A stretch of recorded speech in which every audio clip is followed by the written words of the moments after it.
Mimi nilikuwa ni mwanafunuo ambaye baba yangu wa kiroho alikuwa anaitwa Baba Bendera. Nimeabudu pale miaka 12 sasa, na nilikuwa ni mtarajiwa ambaye nilikuwa tayari nimebaki kidogo kuapishwa niwe mchungaji hapo Misungwi. Kwa hiyo katika process za kuendelea kufuatilia nyaraka za serikalini kwa ajili ya kufungua kituo Misungwi, ghafla tu hali ilitokea. Baada ya kunitokea nikaanza kuhangaika, nawaambia mapasta, naombewa sana. Baada ya kuonekana kwamba inashindikana, wakaniambia inabidi tumtafute baba yetu wa kiroho kubwa zaidi, kwa sababu hii swala naona kwamba sisi linaelekea ukingoni. Na ni kweli nikamtafuta babangu wa kiroho, nikamtafuta babangu Bendera, nikamuomba, nikamwambia nina hali mbaya na hapa nilipo sijui ninaelekea wapi. Aliniombea, lakini hali ilikuwa inaendelea kuwa mbaya. Siku hadi siku, yani nazidi kuhangaika. Yani nilikuwa angalau nina uwezo hata wa kuwa natembea kidogo, ikafikia hatua yani ile hata ule uwezo wa kuinuka nikawa sina tena, ni wa kukaa hapo. Napiga magoti na inama.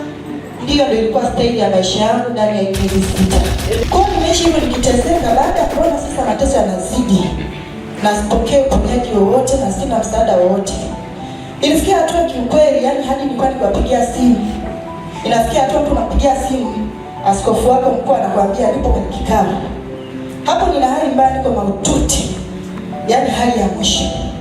Ananiambia mtumishi, subiri, niko kwenye kikao. Tatizo langu limefika mwisho na wao wameshinda kunisaidia.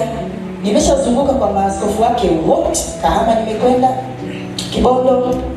Yaani maaskofu wake wote nimemaliza. Na Mwanza hapa kwa mama yangu hapa ambaye alikuwa ni askofu wa mji, ilifikia hatua yeye aliniblock kabisa na kwenye simu. Akaniblock. Mpaka nikajiuliza nikashinda sasa. Ni nini?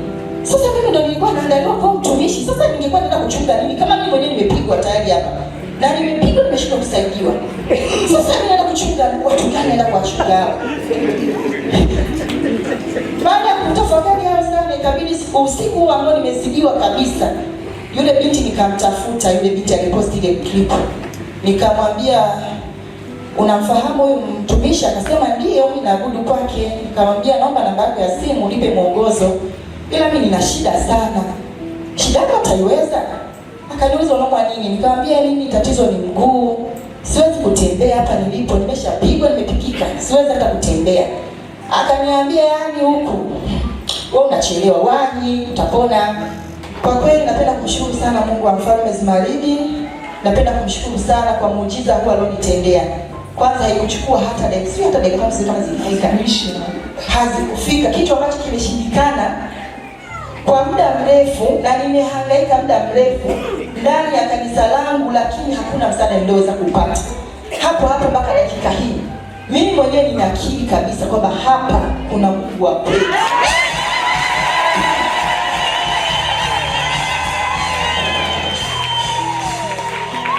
Fuatilia chaneli yetu ya YouTube kupitia Zumaridi News TV.